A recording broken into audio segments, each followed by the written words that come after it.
ये विद्यार्थियों, बिहारी जी के सौंदर्य बोध का तीसरा दोहा। यहाँ पर उन्होंने लिखा हुआ है कि भगवान कृष्ण की सुंदरता को व्यक्त करने के लिए कवियों में, पंडितों में होड़ मच गई।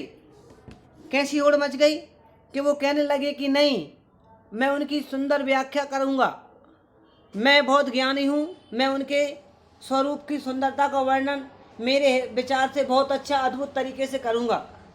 बिहारी जी ने यह बात समझाने की कोशिश की है कि भगवान कृष्ण की सुंदरता इतनी अकल्पनीय है कि उनकी सुंदरता का कोई भी आज तक वर्णन नहीं कर पाया। तो उनमें होड़ लग गई, लेकिन वो कहने लगे नहीं, हम उनकी सुंदरता का वर्णन करेंगे। तो उन्होंने कहा करो करो उनकी सुंदरता का वर्णन। तो जो कवि, मनीषी, बुद्धिजीवी जो लोग थे, पंडित थे, ज्ञानी थे, वो अब उनकी छवि का वर्णन करने के लिए बैठे हैं। तो यहाँ पर कवि ने लिखा है कि लिखन बैठे जाकी सभी, सभी माने स्वरूप, सभी माने सभी लोग, लिखन बैठे जाकी सभी, गही गई गर्व गरूर। गही गई माने होता है भर भर के, गर्व माने गर्व, अहंकार अपने हृदय में, अर्थात जो पंडित ज्ञानी थे वो अपने हृदय में गर्व और अहंकार भर भर के उन भगवान कृष्ण की छवि को लिखने के लिए बैठ गए। भय न केते जगत के, अर्थात केते जगत के का मतलब होता है जगत के रचैया। भगवान कृष्ण की सुंदरता का वो वर्णन नहीं कर पाए, उनसे उनकी सुंदरता का वर्णन हुआ ही नहीं।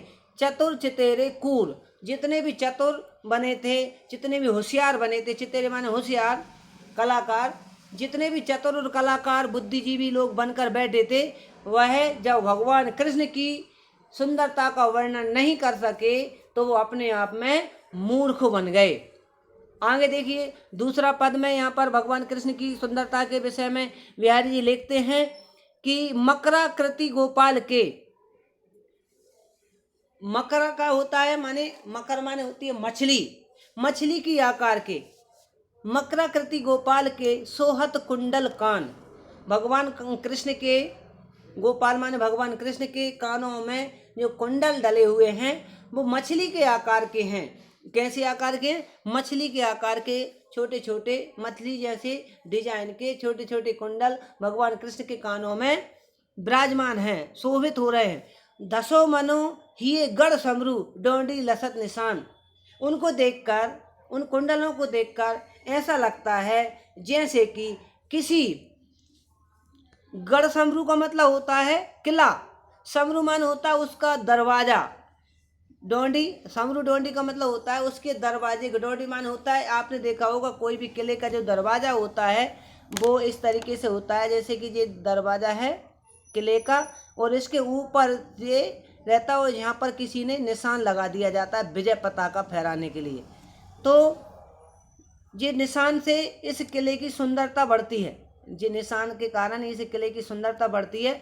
तो यहाँ पर कवि ने लिखा है कि भगवान कृष्ण के गले, कानों में जो मकराकृत आकार के जो कुंडल शोभित हो रहे हैं, वो कुंडलों को देखकर ऐसा लगता है कि भगवान कृष्ण ने सभी गढ़, मतलब के हृदय के गढ़ पर यह एक विजयी तिरंगा, विजयी झंडा फहरा दिया हो, अर्थात उनकी डोंडी पर यह निशान शोभित हो रहा हो।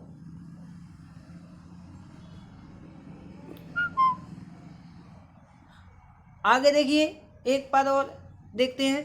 नीको लसत लिलार पर टीको जरित जराए, छवई बड़ावत रवि मनो ससु मंडल में आए। यहाँ पर भगवान कृष्ण की सुंदरता का वर्णन करते हुए कवि बिहारी लिखते हैं कि नीको लसत लिलार पर, नीको माने सुंदर, लसत माने दिखाई देता है, लिलार माने माथे पर। यहाँ पर अलग अलग शब्द दिए गए, देखिए नीको माने बहुत सुंदर, लसत माने दिखाई देता है, लिलार माने होता है कपाल जिसको मस्तिष्क बोला जाता है, पर जिस टीको जरित जराए, जड़ा हुआ टीका भगवान कृष्ण के माथे पर लगा हुआ है, मतलब नंग जड़ा हुआ टीका भगवान कृष्ण के माथे पर लगा हुआ बहुत ही सुंदर शोभित हो रहा है। उसको देखकर ऐसा लगता है जैसे छवि बढ़ावत रवि मनो, छवि माने सुंदरता को बढ़ाने के लिए, रवि माने होता है सूर्य, मनो कहाँ गया हो, शशि मंडल में आए, अर्थात शशिमंडल माने होता है रात्रिकालीन चंद्रमंडल। अर्थात आपने देखा होगा जब चांदनी रात होती है तो पहले चांदनी रात में कम उजाला होता है, लेकिन चंद्रमा जब मतलब बहुत तेजी से के साथ जगमगाता है रात में, तो चंद्रमा की जगमगाहट बहुत ही तेज होती है। तो ऐसा लगता है जैसे कि चंद्रमा नहीं, सूरज ने आकर रोशनी को बढ़ा दिया गया हो, अर्थात सूर्य आकर रोशनी को बढ़ा रहा हो। उसी प्रकार भगवान कृष्ण के माथे पर जो चंद्रमा मतलब जो टीका, जड़ा हुआ टीका लगा हुआ है, उस टीकों को देखकर भगवान कृष्ण की सुंदरता और भी बढ़ गई है। उसको देखकर ऐसा लगता है जैसे कि रात में चंद्रमंडल में सूर्य आकर उस रोशनी को और बढ़ा रहा हो। उसी प्रकार भगवान कृष्ण के माथे पर लगा हुआ जड़ा हुआ टीका उनकी सुंदरता को और भी बढ़ा रहा हो।